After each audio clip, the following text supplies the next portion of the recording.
Father, I lift up my child and all the children struggling with feelings of hopelessness and despair.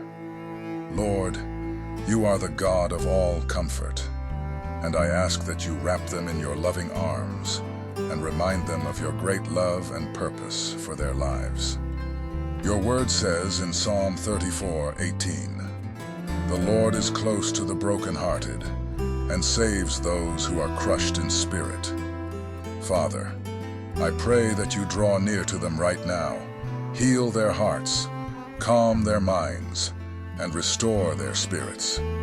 Surround them with your peace that surpasses all understanding, even in the midst of their pain and confusion. Lord, I declare your promise from Jeremiah 29:11 over their lives.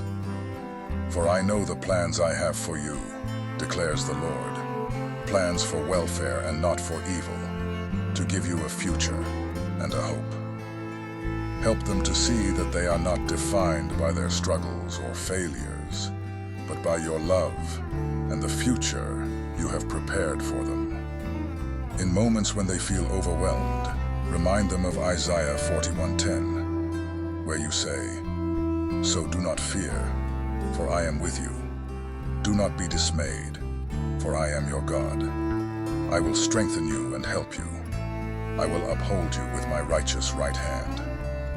Uphold them now, Lord. Let them know that they are not alone in this battle, for you are with them always. Father, I pray for wisdom and strength for myself and for all parents and caregivers who are walking through these dark valleys with their children. Guide us to be your hands and feet, offering love, support, and patience as you work in their lives. Finally, Lord, I ask for divine intervention, that you would place the right people, resources, and support around my child and others who are struggling. Let them feel your presence in a tangible way and know that they are deeply loved and valued. In Jesus' mighty name, we pray. Amen.